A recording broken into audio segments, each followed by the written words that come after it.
కలాంబరధరం విష్ణుం శశివర్ణం చతుర్భుజం ప్రసన్నవదనం ధ్యాయేత్ సర్వవిఘ్నోపశాంతయేత్. గురుర్బ్రహ్మా గురుర్విష్ణుః గురుర్దేవో మహేశ్వరః గురుః సాక్షాత్ పరం బ్రహ్మ తస్మై శ్రీగురవే నమః. వ్యాసాయ విష్ణురూపాయ వ్యాసరూపాయ విష్ణవే నమో వై బ్రహ్మనిధయే వాసిష్ఠాయ నమో నమః. కూజంతం రామ రామేతి మధురం మధురాక్షరం ఆరుహ్య కవితా శాఖాం వందే వాల్మీకికోకిలం. శృతిస్మృతిపురాణానాం ఆలయం కరుణాలయం నమామి భగవత్పాదం శంకరం లోకశంకరం. వాగర్ధావివ సంపృక్తౌ వాగర్ధ ప్రతిపత్తయే జగతః పితరౌ వందే పార్వతీ పరమేశ్వరౌ. సూక్తిం సమగ్రయతున స్వయమేవ లక్ష్మీః శ్రీరంగరాజమహిషీ మధురైః కటాక్షైః. వైదగ్ధ్యవర్ణగుణగుంభనగౌరవైర్యాం కండూలకర్ణకుహరాः కవయోధయంతి. హైమోత్ఫపుండ్రమజహన్మకుటం సునాసం మందస్మితం మకరకుండలచారుగండం. బింబాధరం బహుళదీర్ఘకృపాకటాక్షం శ్రీవేంకటేశముఖమాత్మని సన్నిధత్తాం. మనోజవం మరుతతుల్యవేగం జితేంద్రియం బుద్ధిమతాం వరిష్టం. వాతాత్మజం వనరయూధముఖ్యం శ్రీరామదూతం శిరసా నమామి. ఆపదామపహర్తారం దాతారం సర్వసంపదాం లోకాభిరామం శ్రీరామం భూయో భూయో నమామ్యహం. శ్రీరామచంద్రం శ్రితపారిజాతం సీతాముఖాంబోరుహచించరీకః. సమస్తకల్యాణగుణాభిరామः నిరంతరం మంగళమాతనోతు. సింధూరారుణ విగ్రహాం త్రినయనాం మాణిక్యమౌళిస్ఫురత్తారానాయకశేఖరాం స్మితముఖీం ఆపీనవక్షోరుహాం. పాణిభ్యాం అళిపూర్ణరత్నచషకం రక్తోత్పలం బిభ్రతీం సౌమ్యాం రత్నఘటస్థరక్తచరణాం ధ్యాయేత్ పరేదంబికాం. హరి ఓం. పరమేశ్వర స్వరూపమైన సభకి నమస్కారం. నాడు పరమపావనమైనటువంటి రోజు. కాలము ఏకరీతిగా సాగిపోయినా అంటే ప్రతిరోజు మనకి తేడా ఏం కనపడదు. సూర్యోదయ సూర్యాస్తమయములలో కాలము ఒకే స్వరూపంతో నడుస్తుంది. కానీ ఇవాల్టి రోజుకి ఒక విశిష్టత ఉన్నది. ఇవాల్టి రోజుకు ఉన్నటువంటి పావనమైన విశేషం ఏమి అంటే స్వామి హనుమ జన్మించినటువంటి రోజు కావడం. ఇవాల్టి రోజున హనుమ జయంతి అని పిలుస్తారు. హనుమకి అలా జయంతి ఉంటుందా? అలా పుట్టడం, అవతారం విడిచిపెట్టడం అలా ఉంటాయా అంటే మిగిలినటువంటి అవతారములన్నీ ఒకెత్తు, స్వామి హనుమ యొక్క అవతారము యొక్క విశిష్టత ప్రత్యేకం. ఎందుకంటే ఆయన చిరంజీవి. ఆయన అప్పుడు ఇప్పుడు ఎప్పుడూ ఉంటారు. ఆయన భవిష్యత్ బ్రహ్మ. రాబోయేటటువంటి కాలంలో ఆయనే బ్రహ్మగారిగా సృష్టిని చేస్తారు. ఆయన చిరంజీవిత్వాన్ని పొందారు. హనుమ యొక్క గొప్పతనం ఏమిటంటే మీరు హనుమని ప్రార్థన చేస్తే ప్రసన్నుడవడం కన్నా హనుమని ప్రార్థన చేస్తే, హనుమని పొగిడితే హనుమ యొక్క బలము హనుమకి తెలుస్తుంది. అప్పుడు ఆయన చాలా విశేషమైన తేజస్సుని పొంది తన బలం జ్ఞాపకానికి వచ్చి ఎటువంటి వ్యవహారాన్నైనా నిర్వహించగలుగుతారు. సాధారణంగా దేవతల యొక్క పరిస్థితి ఎలా ఉంటుందంటే మీరు ఒక దేవతని స్తోత్రం చేస్తే ఆ దేవత మీ యందు ప్రసన్నుడవుతాడు. అంతేగాని ఆ దేవతకి తన శక్తి జ్ఞాపకం రావడం అన్నది ఉండదు. హనుమని ప్రార్థన చేస్తే హనుమ ఉత్సాహాన్ని పొందుతారు. తన శక్తిని తాను గుర్తిస్తారు. అప్పటి వరకు తనకి ఏమీ తెలియనటువంటి వాళ్లే కూర్చుంటారు. ఆ కూర్చోవడానికి ఉన్నటువంటి పరాకాష్ఠ ఎటువంటిదో తెలుసా అండి హనుమది? ఎత్ర ఎత్ర రఘునాథ కీర్తనం తత్ర తత్ర కృతమస్తకాంజలిం భాష్పవారి పరిపూర్ణలోచనం మారుతిం నమత రాక్షసాంతకం. ఎలా కూర్చుంటారు అంటే ఎక్కడైనా రామకథ చెప్తూ ఉంటే, రామనామము చెప్తూ ఉంటే, రామ భజన చేస్తూ ఉంటే అందరికన్నా ముందు వస్తారట, అందరికన్నా ఆఖరణ వెడతారట. కన్నుల వెంట నీరు కారుస్తూ పరమ సంతోషంతో తనలో తాని రమించిపోతూ అక్కడ కూర్చుంటారు. ఎక్కడెక్కడికి హనుమ వస్తారో అక్కడక్కడ మంగళము జరుగుతుంది. హనుమని ఆరాధించేటటువంటి విధానంలో మనకి 2 తిథులు చాలా ప్రశస్తంగా కనపడతాయి. హనుమ యొక్క ఉపాసన, హనుమ యొక్క మంత్రము, హనుమ యొక్క ఆరాధనకి సంబంధించినటువంటి విశేషముల గురించి చాలా గొప్పగా మాట్లాడినటువంటి గ్రంథం పరాశర సంహిత. ఆ పరాశర సంహితలో హనుమ యొక్క విశేషాల్ని చాలా వైభవంగా వర్ణించారు. ఇవాల్టి రోజు అనగా మనకి ఇప్పుడు నడుస్తున్నటువంటి ఈ తిథిలో ఇవాల్టి రోజున దశమి తిథి నాడు పూర్వాభాద్రా నక్షత్రం ఉండగా మధ్యాహ్నం వేళ మహానుభావుడు స్వామి హనుమ యొక్క ఆవిర్భావం. కానీ గమ్మత్తు ఏమిటంటే శాస్త్రంలో ఏమన్నారంటే ఒక్కొక్కసారి నువ్వు నక్షత్రమును చూడవలసిన అవసరం లేదు అన్నారు. ఈ నెలలో మనకి వైశాఖ మాసంలో వచ్చేటటువంటి కృష్ణపక్షంలో బహుళ దశమి నాడు మధ్యాహ్నం వేళ ఒకవేళ ఏ కారణం చేతనైనా ఉత్తరాభాద్రా నక్షత్రం కలవకపోయినా సరే హనుమ జయంతిని మాత్రం చేసేస్తారు. సాధారణంగా ఒక విషయాన్ని పెద్దలు అంటూ ఉంటారు ఫలానా రోజు అని. కానీ మీకు ఒక సత్యాన్ని నేను ఇవాళ విజ్ఞాపన చేస్తున్నాను. రామాయణంలో ఎక్కడ అసలు వారముల గురించి మాట్లాడలేదు. మీరు కావాలంటే ఎక్కడైనా రామాయణం అంతా సంపూర్ణంగా చదివిన వాళ్ళకి దాని గురించి అవగాహన ఉంటుంది. రామాయణంలో వాల్మీకి మహర్షి వారముల యొక్క పేర్ల గురించి ఎక్కడా మాట్లాడలేదు.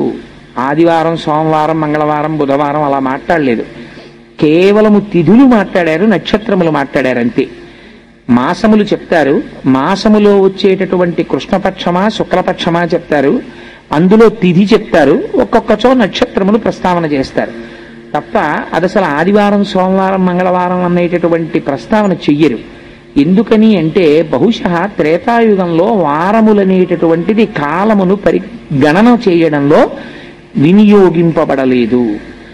నెల, తిథి, నక్షత్రము అంతవరకే మాట్లాడతారు. అందుకే మీకు రామాయణం మొత్తం మీద ఎక్కడ వాల్మీకి మహర్షి నోటి వెంట ఫలానా రోజు ఫలానా వారము అన్న పేరు మీకు ఏ శ్లోకంలో కనపడదు. హనుమ జయంతికి సంబంధించి కూడా ప్రమాణం ఏం చెప్తారంటే వైశాఖ మాసంలో కృష్ణపక్షంలో ఏనాడైతే దశమి తిథి వస్తుందో ఆ దశమి తిథి నాడు పూర్వాభాద్రా నక్షత్రము ఉంటే ప్రశస్తం. పూర్వాభాద్రా నక్షత్రం లేకపోయినా నువ్వు దాని గురించి విచారించవలసిన అవసరం లేదు. దశమి తిథి నాడు హనుమ జయంతి చేయవచ్చు. అయితే హనుమ జయంతి చేయడానికి యథార్థానికి ఒక ప్రధానమైన లక్షణం చెప్పారు. హనుమ జయంతి చేసేటప్పుడు పరివారముతో కూడినటువంటి హనుమని పూజ చెయ్యాలి. పరివార సహిత అంటే మనం ఏమనుకుంటామంటే సీతారామచంద్రమూర్తి యొక్క పాదార విందముల యందు కూర్చున్నటువంటి హనుమ అనుకుంటాం. అలా కాదు. ఆయనకి సుషేనుడు అని ఒక వానరము ఛత్రము పడతాడు. ఆ సుషేనుడు ఛత్రము పట్టినటువంటి మూర్తిని మీరు మంత్రము చేత ఆవాహన చెయ్యాలి హనుమ జయంతి నాడు. అలాగే మైందుడు, ద్వివిధుడు అని ఇద్దరు ఉంటారు. ఆ మైంద ద్వివిధులిద్దరూ కూడా ఆయనకి రెండు పక్కల నిలబడి చామరం వేస్తూ ఉంటారు. ఆయన ముందు జాంబవంతుడు నడిచి వెడుతూ ఉంటాడు. వెడుతూ మంచి మాటలు చెప్తూ ఉంటాడు. ఈ పని చెయ్యవచ్చు, ఈ పని చెయ్యకూడదు అని పెద్దవాడైనటువంటి జాంబవంతుడు ముందు నడుస్తున్నట్లు ఆయన వెనకాతల మిగిలినటువంటి వానరముల యొక్క పేర్లు చాలా పేర్లు విజ్ఞాపన చేస్తారు. ఇటువంటి పరివారం ఏది ఉన్నదో అటువంటి పరివారముతో కూడినటువంటి హనుమకి ఇవాళ అర్చన చేస్తున్నాము అంటారు. శాస్త్రమునందు హనుమకి వివాహం అయింది. ఆయన్ని సువర్చలా సమేత హనుమ అని పిలుస్తారు. సువర్చలా సమేతుడైనటువంటి హనుమకి కళ్యాణం చేయడం కూడా శాస్త్రంలో అంగీకరించారు. ఎందుచేత అంటే గృహస్థాశ్రమంలో ప్రవేశించలేదనుకోండి పెద్దలైనటువంటి వారు తరించారు. శాస్త్రంలో స్వామి హనుమకి ప్రవర ఉన్నది. ఆయన తండ్రి గారు కేసరి. అలాగే వారి తాతగారి పేరు ముత్తాతగారి పేరు కూడా కళ్యాణంలో చెప్తారు. చెప్పినప్పుడు హేమగర్భుడు అని వాళ్ళ ముత్తాతగారి పేరు. అందుచేత వాళ్ళు తరించాలి అంటే ఒక తండ్రి కడుపున పుట్టినటువంటి పిల్లవాడు సన్యసించడానికి నియమం చెప్పారు. సరే, ఇప్పుడు నేను ఆ సన్యాస నియమం గురించి మాట్లాడను. కానీ వివాహం చేసుకోకుండా ఉండిపోయాడు అనుకోండి ఎవరైనా, అలా ఉండిపోతే ఏమవుతుంది అన్నారు. ఒక తండ్రి కడుపున పుట్టినటువంటి పిల్లవాడు వివాహం చేసుకోకుండా ఉండిపోతే తల్లిదండ్రుల యొక్క శరీరములు పడిపోయిన తరువాత, అనగా వారు దేహమును చాలించిన తరువాత వారి శరీరాలని చెట్లకి తిప్పి కట్టేస్తారు. ఎందుచేత అంటే నువ్వు వివాహం చేసుకోనటువంటి సంస్కార భ్రష్టుడైన కుమారుణ్ణి కన్నావు కనుక అని. అందుకని పిల్లలు వివాహం చేసుకోకుండా ఉండకూడదు, వివాహం చేసుకుని తీరాలి. అలా చెయ్యడం తల్లిదండ్రుల యొక్క ప్రధానమైన బాధ్యత. నవవ్యాకరణ పండితుడు మహాబుద్ధిమంతుడైనటువంటి హనుమ వివాహం చేసుకోకుండా అటు సన్యాసము తీసుకోకుండా ఉండరు కదా. మీకు అందుకే భారతీయ సంప్రదాయంలో ఋషులందరూ వివాహం చేసుకుని ఉంటారు. వశిష్ఠ మహర్షిని చూడండి, వివాహం చేసుకుంటారు. అగస్త్యుణ్ణి చూడండి, లోపాముద్రా సమేత అగస్త్యుడు. ఋషులు గృహస్థాశ్రమంలో ఉంటారు. అలాగే హనుమ కూడా శాస్త్రములకు సంబంధించినంత వరకు గృహస్థాశ్రమంలో ఉంటారు. కానీ కాపరం చేసినట్టు పిల్లల్ని కన్నట్టు లేదు. ఎందుకంటే వారు బ్రహ్మజ్ఞాని, మహానుభావుడు. అందుచేత సువర్చల అనేటటువంటి స్త్రీని వివాహం చేసుకున్నారు. తర్వాత ఇద్దరూ కూడా యోగమును అనుసంధానం చేశారు. అందుకే ఇప్పటికీ కళ్యాణం చేస్తే సువర్చల సమేత హనుమకి లేదా సువర్చలని హనుమకి ఇచ్చి కళ్యాణం చేసినటువంటి సందర్భం, కళ్యాణం చేసినటువంటి ఘట్టములు, కళ్యాణోత్సవములు శాస్త్రమునందున్నాయి. హనుమ జయంతి చేయడానికి పెద్దలు ఒక మార్గం చెప్తారు. పరివార సహితమైనటువంటి హనుమని ఆవాహన చెయ్యాలి. హనుమ జయంతి జీవితంలో ఒక్కలా నువ్వు చేసినట్టయితే నీ వంశమంతా తరించిపోతుందన్నారు. ఎలాగో తెలుసా అండి? హనుమ జయంతి చేసేటప్పుడు హనుమ జయంతి తిథి నాడు గృహస్థు భోజనం చెయ్యకుండా ఉండకూడదు. ఒక పూట భోజనం చేసి తీరాలి. యతి పురుషులు ఇవాల్టి రోజున భోజనం చెయ్యకూడదు, పూర్ణోపవాసం చెయ్యాలి. ఎవరు హనుమ జయంతి చేస్తున్నారో ఆ హనుమ జయంతి చేసేటటువంటి గృహస్థు యొక్క భార్య జీవితంలో ఒక్క హనుమ జయంతి నాడైనా సరే, గురువింద పీసులతో ఉపాసన అని ఒకటి ఉన్నది. హనుమ జయంతి నాడు ఇవాళ భర్త గారి పూజ అంతా పూర్తయిపోయిన తర్వాత భార్య స్వచ్ఛమైనటువంటి ఆవు నీతిని తీసుకుని వచ్చి అప్పాలని సాయంకాలం వరకు వేయించాలి. అప్పాలని సాయంకాలం వరకు ఎన్ని అప్పాలు చెయ్యగలిగితే అన్ని అప్పాలు నీతిలో అప్పాలు చేసి సాయంకాలం సీతారామచంద్ర ప్రభువుకి హనుమకి హనుమ యొక్క పరివారమునకు మీరు మంత్రముతో వారికి స్వాగతము పలికి ఉపాసన చేసి నివేదన చేసి, సీతారామచంద్ర ప్రభువు యందు అపారమైన భక్తి కలిగిన వాడు, హనుమని ఉపాసన చేస్తున్నటువంటి వ్యక్తి హనుమ జయంతి నాడు మీకు తారసపడితే వారి ఇంటికి వెళ్ళేటటువంటి అంత చనువు మీకున్నా, వారు మీ ఇంటికి వచ్చేటంతటి అనుగ్రహం వారికి మీ యందున్నా ఒక విషయము చేత మీ జన్మ పండుతుంది అన్నారు. దేని చేత? అటువంటి పరమభక్తుడైన వ్యక్తితో మీకు పరిచయం ఉంటే సూర్యాస్తమయం అయ్యే లోపల 5 ఆకులు కానీ 5 పళ్ళు కానీ 5 అప్పములు కానీ నీతితో చేసినవి పళ్ళెములో పెట్టి మీరు తీసుకెళ్లి వారికి ఇస్తే, వారు కాని హనుమ జయంతి రోజున వాటిని తీసుకుని ఒక్క పండు ముక్క ఆయన నోటిలో వేసుకున్నాడా మీ జన్మ తరించిపోయినట్టే అన్నారు. ఎందుచేత అంటే హనుమ జయంతికి 5 అంకెతో అది పెద్ద నియమం. శాస్త్రం ఏం చెప్పిందంటే 5 పళ్ళు ఒకే జాతికి చెందినటువంటి 5 ఫలాల్ని ఇవాల్టి రోజున సీతారామచంద్ర ప్రభువు యొక్క పాదముల యందు అపారమైన భక్తి కలిగినటువంటి వాడు, హనుమని సేవించేటటువంటి వాడు, అటువంటి వారి ఇంటికి వెళ్ళగలిగిన చనువు నీకుంటే, ఎందుకనంటే ఇలాంటి పవిత్రమైన తిథుల యందు వారికి ఒక అధికారం ఉంటుంది. అందరితో మాట్లాడవలసిన అవసరం ఏమి ఉండదు. అనుష్ఠానం చేసుకుంటారు, లేకపోతే ఏదో చదువుకుంటారు కాబట్టి వాళ్ళు మాట్లాడడం కుదరదండి. నైమిత్తిక తిథులు అంటారు వీటిని. నిత్యము నైమిత్తికము అని 2 ఉంటాయి. నిత్యము సంధ్యావందనం ప్రతిరోజు చేస్తాడు. నైమిత్తికము అంటే ప్రత్యేక తిథులు. వీటి యందు కొన్ని ప్రత్యేకమైన పనులు ఉంటాయి. అవి చేస్తే జన్మ తరిస్తుంది. అవి సులభ మార్గములు. అందుచేత వారు తీసుకోవాలని ఏం లేదు. కానీ మీకు అటువంటి చనువు ఉందనుకోండి, చనువు ఉండి మీరు ఇస్తే వారు పుచ్చుకున్నారనుకోండి, పుచ్చుకుని ఆయన ముక్క నోట్లో వేసుకున్నారనుకోండి, మీ జన్మ తరించిపోయినట్టే. ఎందుకని అంటే అది సాక్షాత్తు హనుమ యొక్క స్వీకారమే. వారు తీసుకున్నట్టే లెక్కని చెప్పింది పరాశర సంహిత. 5 అంకె మీద పండు, 5 అంకె మీద ఆకు, 5 అంకె మీద నీతి అప్పములు. హనుమ జయంతి నాడు ఒక ప్రధాన నియమం ఉంది. హనుమ ఆవాహన ఎక్కడ తొందరగా జరుగుతుందో తెలుసా అండి? అరటి చెట్లు మీరు బాగా కట్టి అరటి గెలలు వంగి ఉండేటట్టుగా అలంకారం చేసి అప్పుడు హనుమ జయంతి చెయ్యాలి. హనుమ తొందరగా ప్రసన్నులైపోవాలంటే ఎక్కడ చేయమని చెప్పిందో తెలుసా అండి పరాశర సంహిత? అరటి తోటలోకి వెళ్ళి హనుమ యంత్రం కానీ హనుమ బొమ్మ కానీ హనుమ అని రాసి కానీ మీరు అక్కడ పెట్టి, మీరు కానీ ఆ రోజున ఉపాసన చేశారా అరటి తోటలో, ప్రత్యక్షమైనటువంటి స్వరూపంతో స్వామి వచ్చి తీసుకుని తీరుతారన్న భయం ఇచ్చింది సంహిత. అన్నిటికన్నా ఆయన తొందరగా ప్రీతి దేనివల్ల పొందుతారో తెలుసా అండి? అరటి పండుగ.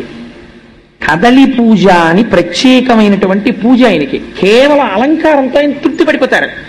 అరటి గెలలిలా దిగేటట్టుగా అలంకారం చేసి అరటి చెట్లు కట్టి అరిటాకులేసి స్వామి చుట్టూ కూడా లేత అరిటాకులు పరిచి మీరు ఆయనకి బాగా ముగ్గిన అరటిపళ్ళు తీసుకొచ్చి అక్కడ పెట్టారనుకోండి, ఏదో ఒక రూపంతో మీకు ఈ కంటికి కనపడిన రూపంతో రాకపోవచ్చు, మీరు గుర్తు పట్టలేరు, కానీ ఏదో ఒక రూపంతో ఆయన వచ్చి తీసుకుని వెళ్ళి తీరుతారు. అందులో ప్రఖ్యాతమైన రూపము వానర రూపము ఒకటి అని పరాశర సంహిత చెప్పింది. అందుచేత తొందరగా ప్రసన్నుడై వస్తే స్వామి వానర రూపంలో వస్తారు. అందుచేత అరిటాకులతో అరటి చెట్లతో అరటి గెలలతో ఆలయమునకు అలంకారం చెయ్యాలి. లేదా హనుమత్ జయంతిని మీరు ఎక్కడ మందిరంలో చేస్తున్నారో అక్కడ అలంకారం చెయ్యాలి. చేసి అరటి పండ్లు తప్పకుండా నివేదన చెయ్యాలి. చేస్తే పరమప్రసన్నుడవుతాడు స్వామి. ఇది హనుమత్ జయంతి అంటారు. ఈ హనుమత్ జయంతి నాడు తప్పకుండా స్వామి హనుమ ఉన్నటువంటి దేవాలయంలో దర్శనం చేసుకోవాలి. హనుమ గురించి తప్పకుండా 4 మాటలు వినాలి. అయితే ఎవరు వినగలరు అన్నారు. ఎవరికి హనుమ యొక్క అనుగ్రహం కలగాలని హనుమ భావిస్తున్నారో వారు మాత్రమే వింటారు. అందరికీ అదృష్టం లభిస్తుందా? ఎవరికి ఆయన అనుగ్రహం కలుగుతుందో వారు మాత్రమే వింటారు. అందరూ వినడం అన్నది ఆయన అనుగ్రహం మీద ఆధారపడి ఉంటుంది. రెండవది, మళ్ళీ తత్తుల్యమైనటువంటి రోజు వేరొకటి ఉన్నది. అది హనుమద్వ్రతము అని చేస్తారు. ఇది వైశాఖ మాసంలో వచ్చేటటువంటి బహుళ దశమి మధ్యాహ్నం స్వామి యొక్క ఆవిర్భావము కనుక హనుమత్ జయంతి. హనుమద్వ్రతం ఎప్పుడు వస్తుంది అంటే మార్గశీర్ష మాసంలో శుక్లపక్షంలో వచ్చేటటువంటి త్రయోదశి నాడు హనుమద్వ్రతం చేస్తారు. హనుమద్వ్రతమునకు కూడా కల్పం ఏదైనా ఉందా? కల్పము అంటారు. కల్పము ఉంటే అది వైదికము అని గుర్తు. మీకు ఎక్కడో ఆ పద్ధతిని ఋషులు నిర్దేశించారు. ఆ ఋషులు నిర్దేశించిన పద్ధతిలో జరిగిన దానిని కల్పము అంటారు. సత్యనారాయణ స్వామి వారి వ్రతం చేస్తున్నారు అనుకోండి, కల్పోక్త ప్రకారేణ అంటారంటే కల్పము ఎలా చెప్పిందో అలా చెయ్యాలి. దానికి ఒక పద్ధతిని ఋషులు నిర్ణయించి పెట్టారనమాట. అంటే మీకు అది ఖచ్చితంగా ఫలితాన్ని ఇచ్చేస్తుంది. హనుమద్ వ్రతమునకు కూడా కల్పము ఉన్నది. ఆ కల్పము ప్రకారము చెయ్యాలి. అయితే హనుమద్వ్రతము ఎక్కడ చెయ్యాలి అన్నారు. అసలు యథార్థమునకు హనుమద్వ్రతం ఎక్కడ చెయ్యాలో తెలుసా అండి? పంపా నదీ తీరమునందు కూర్చుని మాత్రమే హనుమద్వ్రతమును చెయ్యాలి. వేరొక చోట ఎక్కడ కూర్చుని కూడా హనుమద్వ్రతమును చెయ్యరాదు. మరి ఏమండి, ఆ రోజున హనుమద్వ్రతానికి మార్గశీర్ష మాసంలో శుద్ధ త్రయోదశి నాడు మేమందరం పంపానదీ తీరానికి వెళ్ళిపోయి చెయ్యమా వ్రతం అంటే శాస్త్రము దానికి ఒక మినహాయింపు ఇచ్చింది. ఎలా చేస్తావు హనుమద్వ్రతము అంటే, నువ్వు పంపానదీ తీరమునకు వెళ్ళలేకపోతే ఒక కలశని పెట్టి ఆ కలశలో నీరు పోసి ఆ కల్పమునకు దారములు కడతారు. అది శాస్త్రము తెలుసున్నటువంటి వారు, ఆ ప్రక్రియని నిర్వహించగలిగినటువంటి వారు కడతారు. కట్టి దాని మీద ఆ కలశ మీద ఆ కొబ్బరి బొండాన్ని పెట్టి ఆకులు వేసి అందులోకి పంపాజలముల యొక్క ఆవాహన మంత్రం చెప్తారు. ఆవాహన మంత్రం చెప్పిన తర్వాత అప్పుడు నువ్వు పంపానది ఒడ్డున కూర్చున్నట్టే లెక్క. అప్పుడు కూర్చుని హనుమద్వ్రతం చేస్తారు. ఎందుకు చేస్తారు హనుమద్వ్రతం అంటే, పరాశర సంహిత దీని గురించి చెప్పింది. 13 క్షేత్రములు ఉన్నాయి. వాటిని హనుమత్ పీఠములు అని పిలుస్తారు. ఆ హనుమత్ పీఠములలో పంపా తీరము ఒక పీఠం. అలాగే మీకు హనుమద్ వ్రతాన్ని ఎందుకు చేస్తారు అంటే, చంద్రవంశంలో సోమదత్తుడు అనబడేటటువంటి ఒక రాజు జన్మించాడు. ఆయనకి రాజ్య భ్రష్టత్వము వచ్చింది. రాజ్యమును ఆయన యొక్క శత్రువులు యుద్ధంలో ఓడించి తీసుకుపోయారు. ఆయన రాజ్య భ్రష్టత్వము వచ్చి వెళ్ళిపోయాడు. ఆ కాలములో అప్పటికప్పుడు విజయము కలగాలంటే ఏ వ్రతము చెయ్యాలి అన్నారు. పంపా తీరమునందు కూర్చుని మార్గశిర శుద్ధ త్రయోదశి నాడు చేసేటటువంటి వ్రతం అనుకోకుండా తిని వచ్చింది. ఇప్పటికిప్పుడు నీకు విజయాన్ని ఇవ్వగలిగినటువంటి వ్రతం ఆ వ్రతం. మరి ఎలా? ఇప్పుడు పంపా తీరానికి వెళ్ళడం అంటే నీకేం భయం లేదయా, నువ్వు ఇక్కడే కూర్చుని ఉండు, నీకు కలశలోకి పంపా తీరమును ఆవాహన చేస్తాం అని ఆ రాజుతో వ్రతం చేయించారు. చేయిస్తే ఆయన పరమభక్తి శ్రద్ధలతో వ్రతాన్ని చేశారు. చెయ్యగానే హనుమ యొక్క అనుగ్రహం కలిగింది. హనుమ యొక్క అనుగ్రహం కలిగి విజయాన్ని పొందినటువంటి వాళ్ళల్లో ద్రౌపదీదేవి కూడా ఉన్నది. ద్రౌపదీదేవి కూడా హనుమ యొక్క ఆరాధన చేసినది. చేసి తన భర్తల యొక్క విజయాన్ని పొందగలిగింది. ఆయన కాలాతీతుడు, యుగములు మారిపోతుంటాయి కానీ హనుమ కనపడతారు మీకు. త్రేతాయుగంలో హనుమన్నారు, ద్వాపర యుగంలో హనుమ ఉన్నారు. గరుడ గర్భభంగాన్ని చేసినటువంటి వ్యక్తి హనుమే. అందుచేత సత్యభామ యొక్క గర్భభంగం చేసినటువంటి వారు కూడా హనుమే. ఎందుకంటే సత్యభామకి చాలా అహంకారం ఉండేది, నా అంత అందగత్తె లేదు ప్రపంచంలో అని.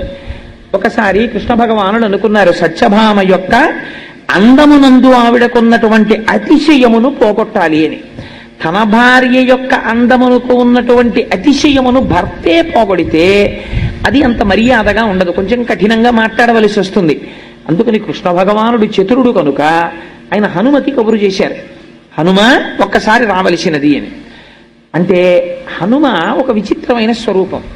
గరుడు వెళ్ళి చెప్పారు, కృష్ణుడు నిన్ను దర్శనానికి రమ్మంటున్నారు. కృష్ణుడితో మాకేం పని, మేము రామదర్శనం అయితేనే చేస్తామన్నారు. ఈ కృష్ణుడు ఆయనకి రామావతారమనందున్న ప్రీతి అటువంటిది, రాముడే పిలుస్తున్నాడని మళ్ళీ కబురు చేశారు. ఇందులో అంతర్భాగంగా గరుడ గర్భభంగం కూడా చేశారు. ఆయన చేస్తే రమ్మని కబురు చేశారు. చేస్తే గరుడు అనుకున్నాడు, నా అంత వేగంగా హనుమ ఎక్కడెడతారు, పాపం చాలా వృద్ధుడు ఆయన, ఏదో ఆ తోటలో కూర్చునో పండు తింటున్నారు, అందుకని మీరంత వేగంగా వెళ్ళలేరేమో, నా మూపున కూర్చోండి, మా స్వామి దర్శనానికి తీసుకెడతానన్నారు. అంటే హనుమ అన్నారు, నా స్వామి రాముడా పిలిచినది అని ఒక్క దూకు దూకారు. గరుడుడి కన్నా వేగం ఉన్నవాడు ఉండడు కదా. గరుత్మంతుడు ఆశ్చర్యంగా ఇలా చూశారు, వెళ్ళిపోయారు. ఆయన ఎటు వెళ్ళిపోయాడు ఈయనని ఆయన గబగబా వచ్చారు అంతఃపురంలోకి. వచ్చే లోపల జరిగిన విచిత్రం ఏమిటో తెలుసా అండి, సుదర్శనుడు అడ్డొచ్చాడు. అక్కడ సుదర్శన చక్రం అడ్డొచ్చి, లోపల రాముడు ఉన్నాడు ఏమిటి, కృష్ణుడు ఉన్నాడు, నువ్వెలా పెడతావు, నా అనుగ్రహం లేకుండా, నా అనుమతి లేకుండా వెళ్ళడానికి వీల్లేదన్నాడు. ఈయనెవరు నాకు అడ్డు రావడానికి అని చటుక్కుని చేతితో పట్టుకుని నోట్లో పెట్టుకుని మింగేశారు. ఆయన మింగేసి లోపలికి వెళ్ళిపోయారు. వెళ్ళిపోయి రామచంద్రమూర్తి పాదముల కృష్ణుడు రాముడిగా దర్శనమిచ్చారు. ఆయనకి దర్శనం ఇవ్వగానే వెళ్ళి రాముడి పాదముల మీద పడిపోయి కన్నీటితో అభిషేకం చేసేశారు. చేసేసి పక్కకి చూశారు, మా అమ్మ సీతమ్మ పాదాలేవని. ఇలా పైకి చూశారు, సత్యభామాదేవి నిలబడింది. స్వామి ఇదేమిటి మీ పక్కన మా అమ్మ కదా ఉండాలి, దాసి ఉన్నదేమి అని అడిగారు. అడిగితే సత్యభామ ఆశ్చర్యపోయింది. ఆశ్చర్యపోతే కృష్ణ భగవానుడు అన్నాడు, ఈమె దాసి కాదు, ఈ అవతారమునందు నా పత్ని సత్యభామ, మీ అమ్మ సీతమ్మ రుక్మిణీ అంశతో ఉన్నది అన్నారు. అప్పుడు సత్యభామకు అర్థమైంది. అప్పుడు కృష్ణుడు అన్నారు, నువ్వు లోపలికి వచ్చేటప్పుడు హనుమా నిన్నెవరో అడ్డగించలేదా అన్నారు. అడ్డగించకే స్వామి, మీరు అలా అంటే గుర్తొచ్చింది, ఎవరో సుదర్శన చక్రంట, నువ్వెలా లోపలికి ఎడతావన్నాడు, స్వామి మింగిశాను అడ్డొస్తోందని. ఉండండి మీరు అలా అన్నారు కాబట్టి వదిలేస్తాను బయటికని గభాలంలో త్రేణుకు త్రేయించి పక్కన పారేశారు. అప్పుడు సుదర్శన చక్రానికి కూడా గర్భభంగం అయింది. అప్పుడు వచ్చాడు గరుత్మంతుడు. హనుమ వచ్చారా ఇతని, రావడం ఏంటి, లోపలికి వెళ్ళి మాట్లాడడం కూడా అయిపోతోందన్నాడు. అప్పుడు వచ్చి నిలబడ్డాడు తెల్లబోయి చూసి, గరుత్మంతుడా చూశావా హనుమ వేగం అన్నారు. నన్ను మించిన వేగం లేదనుకునేవండి స్వామి, ఇంతమందికి ఏకకాలమునందు పాఠం చెప్పేశారు. గరుత్మంతుడికి గర్వభంగం అయిపోయింది, సుదర్శనుడికి గర్వభంగం అయిపోయింది, సత్యభామకి గర్వభంగం అయిపోయింది. ద్వాపర యుగం వరకు మహానుభావుడు గర్వభంగము చేస్తూ ఉద్ధరించినటువంటి మహోత్కృష్టమైనటువంటి స్వరూపం హనుమ యొక్క స్వరూపం. ఆనాడు చంద్రవంశంలో ప్రభవించినటువంటి సోమదత్తుడనేటటువంటి రాజు హనుమద్వ్రతమును చేసినటువంటి ఉత్తర క్షణంలో హనుమ యొక్క అనుగ్రహం కలిగి అపారమైనటువంటి సైన్యము అక్కడికక్కడ దొరికింది. అరణ్యంలో ఉన్న భిలులందరూ తోడొచ్చారు. తన రాజ్యాన్ని తాను పొందాడు. ఇలా వ్రతం చేశాడు, సాయంకాలానికి మూర్ధాభిషిక్తుడైపోయాడు. ఆనాటి నుంచి చంద్రవంశ ప్రభు అయినటువంటి సోమదత్తుడు చేసి ఫలితమును పొందినటువంటి మహోత్కృష్టమైనటువంటి వ్రతము కనుక ఇప్పటికీ మార్గశీర్ష మాసంలో శుద్ధ త్రయోదశి తిథి నాడు హనుమద్ వ్రతమును చేస్తారు. వ్రతము చేయడమెంతో వ్రతము యొక్క ప్రసాదమును స్వీకరించడము అంతే. ఇవాల్టి రోజున ప్రసాద వితరణ చేయకుండా ఉండకూడదు. వ్రతము చేయడము ఒకటి, ప్రసాదమును తీసుకోవడము ఒకటి కాదు, రెండూ సమానమే. మీరు ఇవాళ ప్రసాదం కళ్ళకద్దుకుని నోట్లో వేసుకున్నారనుకోండి, హనుమత్ జయంతిని మీరు పరిపూర్ణముగా చేసినటువంటి ఫలితము ఏది ఉంటుందో ఆ ఫలితము మీకు వచ్చేస్తుంది. అందుకే ప్రసాదం తీసుకోండి, ప్రసాదం తీసుకోండి అంటారు. అది సత్యనారాయణ స్వామి వారి వ్రత కథలలో రావడానికి రహస్యం అదే. అందుచేత హనుమద్ వ్రతము చేసిన, హనుమత్ జయంతి చేసిన ఆ ఫలితమును పొందడానికి మీరైనా కూర్చుని చేసుకోవాలి. లేదా సులభమేది, కనీసము ప్రసాదమును కన్నులకద్దుకుని మహాభక్తితో స్వీకరిస్తే మీరు ఆ వ్రతమును చేసినటువంటి ఫలితమును అంతటినీ మీరు పొందుతారు. అందుకే పెద్దలు ప్రసాద వితరణం చేస్తారు. హనుమకి ఒక విశేషమైనటువంటి శక్తి ఉంది. మీకు దేవతా స్వరూపాల్లో 2 స్వరూపాలకే సింధూరముతో అర్చన, మిగిలినటువంటి దేవతల ఎవ్వరికీ కూడా సింధూరముతో అర్చన లేదు. సింధూరమును ఎవరు ధరించాలి అని అడిగారు. అడిగితే ఒక్క స్త్రీ మాత్రమే ధరిస్తుంది. అది కూడా ఎవరు? సువాసినులైనటువంటి స్త్రీలు, వివాహమై భర్త కలిగినటువంటి స్త్రీలు, 5వ తనం ఉన్న వాళ్ళు ఎవరున్నారో వాళ్ళు తప్పకుండా పక్కపాపిళ్ళు అవి తీయమని శాస్త్రంలో చెప్పలేదు. మధ్యపాపట తీసి, అదేమిటంటే అలా కూడా చెప్పారా అని మీరు అనుమానపడతారేమో. కోటేశ్వరారు అబద్ధాలు చెప్పారంటే మీరు వ్యాఖ్యానం చదువుకోండి. దీర్ఘమైన మధ్యపాపిడి తీసి పాపట యొక్క ప్రారంభమునందు సింధూరముతో అలంకారము చేసి తీరాలి. అలా చేస్తే ఏమవుతుంది? భర్తకి ఆయుర్దాయం పెరుగుతుంది.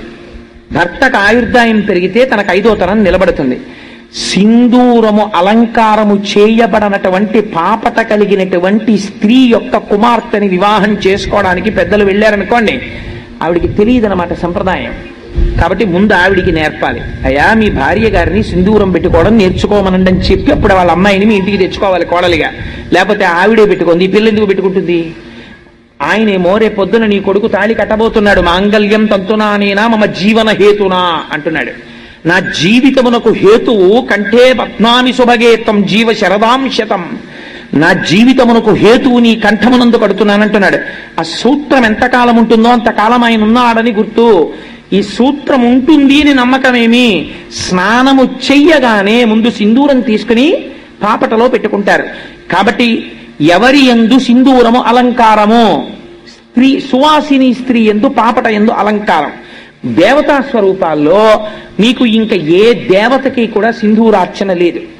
ఇద్దరికే చేస్తారు సింధూరంతో అలంకారం. ఎవరికో తెలుసా అండి? మొట్టమొదటి వారు గణపతి, ఆయనకి చేస్తారు. అందుకే ప్రాతస్మరామి గణనాథ మనాథ బంధుం సింధూర పూర పరిశోభిత గండ యుగ్మం బుద్దండ విఘ్న పరికండన చండ దండ ఆఖండలాది సురనాయక బృందవంద్యం అని పిలుస్తారు ఆయన్ని. సింధూరం తీసుకెళ్లి అసలు వినాయక చవితి నాడు సింధూరార్చన చెయ్యకుండా విఘ్నేశ్వర పూజ చేయడం భ్రష్టత్వం. అలా చేయకూడదు. తప్పకుండా సింధూరం దగ్గర పెట్టుకుని గణపతి యొక్క గండస్థలమునకు రాయాలి. రాస్తే ఆయన పరమ ప్రసన్నుడవుతాడు. 2వ వారు ఎవరో తెలుసా అండి? హనుమ. హనుమైతే ఎంత సింధూరం రాసుకుంటారో తెలుసా? ఒంటికి తైలం రాసుకుని తైలం మీద సింధూరం రాసేసుకుంటారు.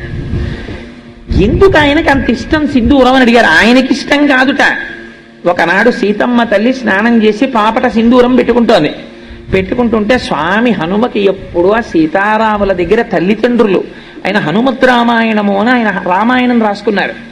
మనకి వాల్మీకి రామాయణంలో వానరోహం మహాభాగే రాము అని అదేంటి ఆ ఉంగరం తీసుకొచ్చానమ్మా అన్నటువంటి శ్లోకం ఉంటుంది. వానరోహం మహాభాగే దూతో రామస్య ధీమతః రామనామాంకితం చేదం పశ్యదే వ్యంగుళీయకం ప్రత్యయార్థం తవానీతం తేన దత్తం మహాత్మన సమాస్విషి భద్రం తే క్షీణ దుఃఖ పలాహ్యసి అని ఉంగరం ఇస్తారు. హనుమ రాసుకున్నారు రామాయణం, హనుమద్ రామాయణం అంటారు దాన్ని. హనుమ రాసుకున్న రామాయణంలో ఏమని రాశారో తెలుసా అండి? సువర్ణం సువర్ణం సువర్ణం సువర్ణస్య అంగుళీయకం అని రాశారు. 3 మాటలు ఇది బంగారము బంగారము బంగారము అని చెప్పి నేను అమ్మకిచ్చానని రాసుకున్నారు. అలా ఎందుకు చెప్పాను అన్నదానికి వ్యాఖ్యానం చేశారు తర్వాత పెద్దలు. ఎందుకు అలా 3 మాటలు బంగారము బంగారము బంగారం అన్నారు హనుమ అన్నదానికి. సరే, అందుచేత హనుమద్ రామాయణంలో ఒక మాట రాశారు. సీతమ్మ తల్లిని మొట్టమొదటిసారి నేను దర్శనము చేసినప్పుడు అమ్మ నన్ను చూసినప్పుడు ఆ చూపు ఎట్లా ఉందో తెలుసా? చాలా సంవత్సరములు తల్లిని విడిచిపెట్టి కొడుకు ఏ దూరదేశములకో ఉద్యోగరీత్యానో విద్యార్జన రీత్యానో వెళ్ళిపోతే ఆ కుమారుడు మళ్ళీ తిరిగి వచ్చినప్పుడు మీరు పిల్లవాడి వంక కాదు చూడవలసింది, అమ్మ వంక చూడాలి. అమ్మ ఆ కొడుకు వంక చూసుకుంటున్నప్పుడు చూసేటటువంటి చూపులలో ఎటువంటి ఆర్ద్రత ఉంటుందో, ఇన్నాళ్లకి తిరిగి వచ్చిన కొడుకుని చూసుకున్నటువంటి అమ్మ ఎంత సంతోషంగా చూస్తుందో అంత సంతోషంగా నన్ను సీతమ్మ చూసినది అన్నారు. ఇది గుర్తుకొచ్చి నా గురించి చెప్తున్నావా అనుకున్నారులా ఉంది. స్వామి ఒకసారి చూడడానికి ఇడిదిరిగారులా ఉంది. అందుకని హనుమద్ రామాయణంలో స్వామి హనుమ అలా రాసుకున్నారు, సీతమ్మని తల్లి తనని చూడడం. అందుకని జగజ్జనని యొక్క చూపులు తన వైపు చూసేటట్టుగా చూడబడిన మహాత్ముడు స్వామి అంటే. అటువంటి హనుమ, ఆ హనుమ గురించి ఎక్కడ చెప్పుకుంటే అక్కడ పరమ ప్రసన్నుడవుతారు. ఇలాంటి రోజున ఒక నియమం ఉంటుంది. ఏమిటో తెలుసా అండి? హనుమకి యథార్థమునకు నైమిత్తికము అంటారు ఇవాళ తిథిని.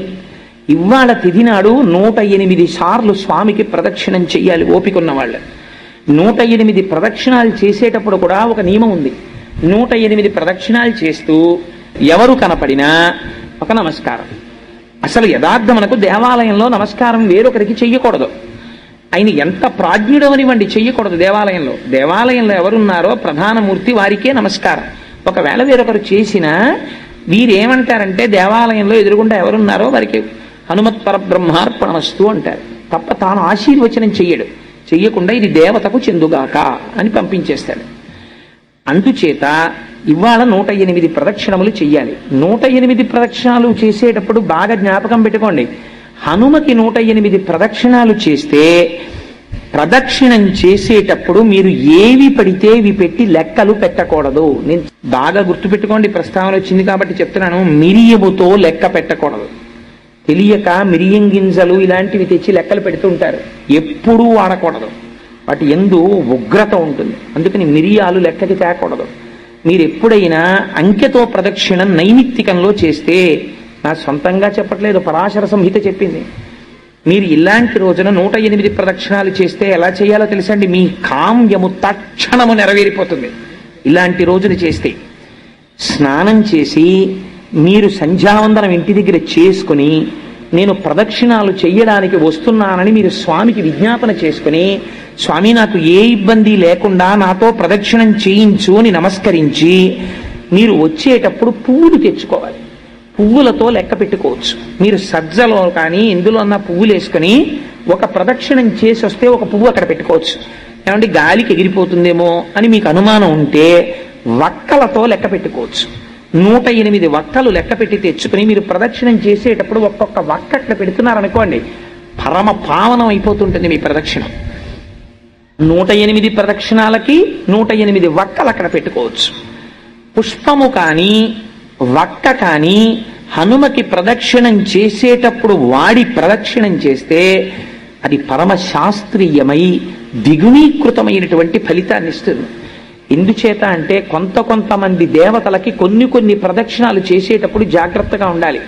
అలా ప్రదక్షిణం చేస్తే తప్పకుండా వక్కలు కానీ పువ్వులు కానీ పట్టుకెళ్ళి ప్రదక్షిణము చేయవలెను. ఒకవేళ ఏమండి మేము 108 ప్రదక్షిణాలు చెయ్యలేము, మరి ఎలాగా? బాగా జ్ఞాపకం పెట్టుకోండి. 2తో భాగించు. 108 చెయ్యలేవు, 2 పెట్టి భాగించి ఎంత వస్తుంది? 54. నేను కరెక్ట్గా చెప్తే 54 అంకెల్లో తక్కువ నేను, అందుకని 54 మాటలు ప్రదక్షిణం చెయ్యండి. 54 కూడా చేయలేను, మళ్ళీ 2 పెట్టి భాగించు. ఎంత? ఏదో 27లా ఉంది. కానీ మరి 2 పెట్టి భాగింపబడదు కదా అన్నారు అనుకోండి. అంటే అవి కనీసము నీవు చేయవలే అని గుర్తు.